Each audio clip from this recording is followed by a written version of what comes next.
¿Ya estando la música ya empieza? I love micheladas.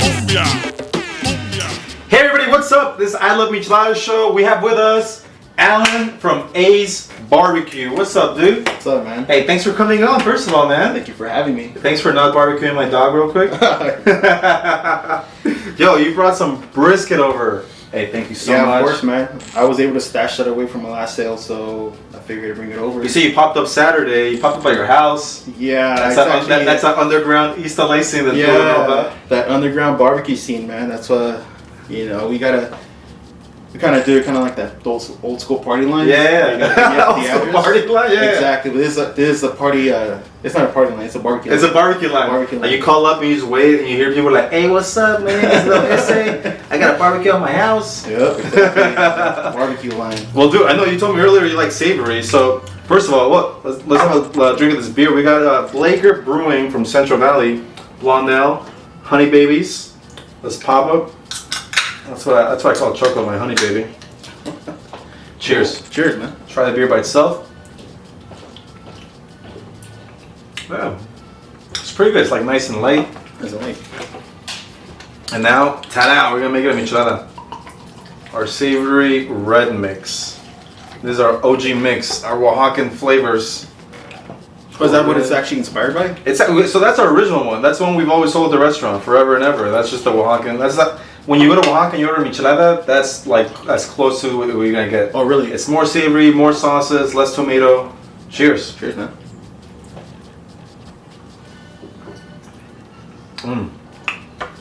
Bomb. Good. All right, man. Well, I'm gonna dig into this barbecue. Man. But tell me, how long does it take to make this? It all depends the size of the brisket. Woo! Sometimes your temperature too. Depends the weather sometimes. Really? Like if it's really cold outside, it could drag. So average, I would say 12 to 16 hours. You have a tattoo right here. Oh yeah. It says patience. Yes, patience. Is that why 16-hour briskets?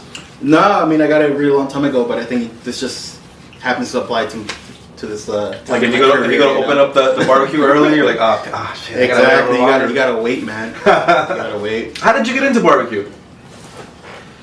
A couple years ago, one of my friends was like, you know what, you can make some tri-tip in that old barrel grill you have right there in your backyard. Like you just had a barrel grill? I just had it, and I was like, yeah, for sure, man, let's do it. And this is like over 5 years ago, maybe 6, 7, 8 years ago. And yeah, just a couple of tri-tips and a couple slabs of ribs there, and then I stopped for like a long time. And then actually, I have to really thank my dad for this, because if it wasn't for him, I wouldn't be here. Damn. Yeah, he bought me a grill, and he's like, I want you to start doing ribs. And I'm like, for sure. And then did he just remember that you did dope ribs? He was like, yo, my son did dope ribs back in the day. I mean, I don't even think they were that good, but I think they must have been good. I'm pretty sure they sucked, but we had never had anything like that, so I think that's why he was impressed. Yeah, he got me a grill, and I started doing like little offsets from charcoal, some wood chips, some wood chunks.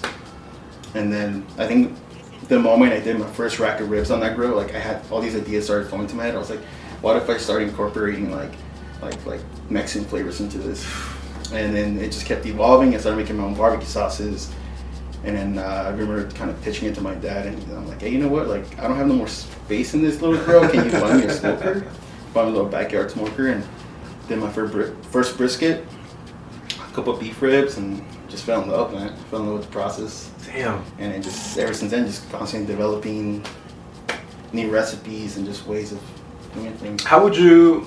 I mean, I'm sure. Like, would you say the East LA barbecue scene now is kind of like its own flavor, or where kind of does it derive its? Like, where does it derive from? Is it more like Southern barbecue, more like Houston barbecue? Or do you? So there's a couple guys who have been doing barbecue out here in East LA now, and right off the top of my head, shout out to Moose, shout out to East LA Barbecue. East LA Barbecue. But we all have our own style, though. Yeah. We're all completely different when you really look at it.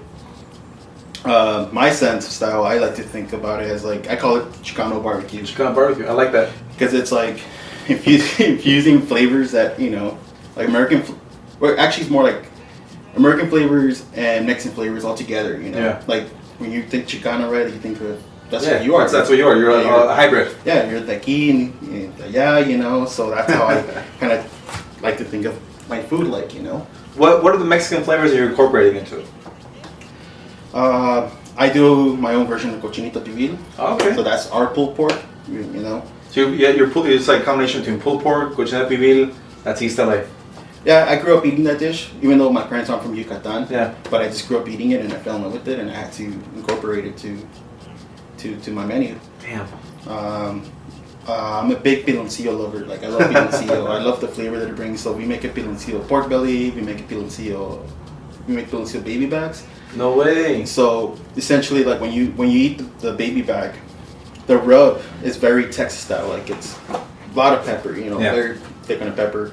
But then after you take a bite, you get a hint of sweetness that reminds you of like Mexican candy, and that's the piloncillo that comes through. It's like that rim. Yeah, exactly. Just a glaze that's just over the ribs. It's not too sweet, and it's just like a perfect balance between everything, and just a little smoky too. Yeah. And Damn. that's the kind of thing. How about this one? Are there any like Mexican kind of incorporation to this one? I can't, man. Brisket is just brisket, and this is basically how they. I'm not saying it tastes like in Texas. I try my best to do that, but Texas style. Texas style. Just straight salt and pepper, and we do make a taco out of this. Oh shoot. Yeah. So it's just like a kernel of truth, the blue corn tortilla. We had them on the show too. Yeah.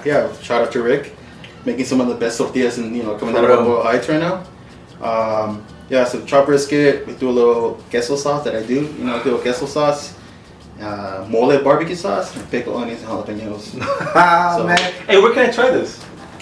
I really want to try your. Did you have it at Taco Madness? Yeah, we had a Taco Madness. That's where you guys had Taco Madness, right? We had a cochinita pibil taco and a brisket taco. Yeah. Is this something? Is a brisket taco something that people can always find on your menu, or is it like a special occasion type of thing? We do it. We try to do at least like maybe once a month now. Once a month? Yeah, at least once a month on our menu. Best way to find out if we're gonna have them, just follow us on Instagram. Follow us on Instagram. What's your Instagram? AS barbecue. I'm sorry, AS_BBQ. That's AS_BBQ. Yep. Man. Keep up with Sarah's Market. We're there a lot. Indie Brewing Company. We're there a lot too. Indie Brewing, Sarah's Market. We gotta have Steven on the show sometime. Yeah, you gotta have Steven out here, man. Bringing some really good food out to East LA and City Terrace. Yeah, he is. Yeah, and also beer. Oh yeah, his beer selection is off the chain. Yeah, I know they're bringing in wine too. That's like wine, crazy. Beer, everything. Yeah. That's where you stay, right? You're at City Terrace. City Terrace, man. Yeah, I've been there over 20 years, I think. What do you like? Say someone who is not so much, or someone who loves barbecue. What are your top hitters in East LA? Because the East LA barbecue scene is very big, right? I feel like people are sleeping on it. Like, what are the other barbecues people should follow? You mentioned Moose. You mentioned East LA barbecue. East LA barbecue. I think there's Ace. As far as that, I don't really know anybody around that area. So you three holding it down for the East LA. Yeah, for that region itself. But I mean, LA overall is blowing up with barbecue. For real. So you got barbecue coming up in West LA. You got Slab in Hollywood. You have let's see what else. You got Suits in the South Bay too. So that's right. So what's your barbecue? Kind of like something that you like. Wow, what's that phrase? I forget. Your guilty pleasure. Your barbecue guilty pleasure. Barbecue guilty pleasure. Honestly, I don't eat enough barbecue. Really? I don't. So I can't even answer that. I mean, it was rare that I decided to hold this for myself, because I really don't eat that much barbecue. I think I love cooking a lot more than I like eating it. Yeah. You're more of a host. Or it's just sitting by that fire for like 20 hours, 16 hours. It's kind of like fishing. It's therapeutic for me. Damn. Well, thanks for coming through, man. Yeah, for sure. Yeah, cheers. Cheers, man. A's Barbecue, following on Instagram, holding it down for East LA. Yeah, man. Gotta rep East LA all the time. Cheers.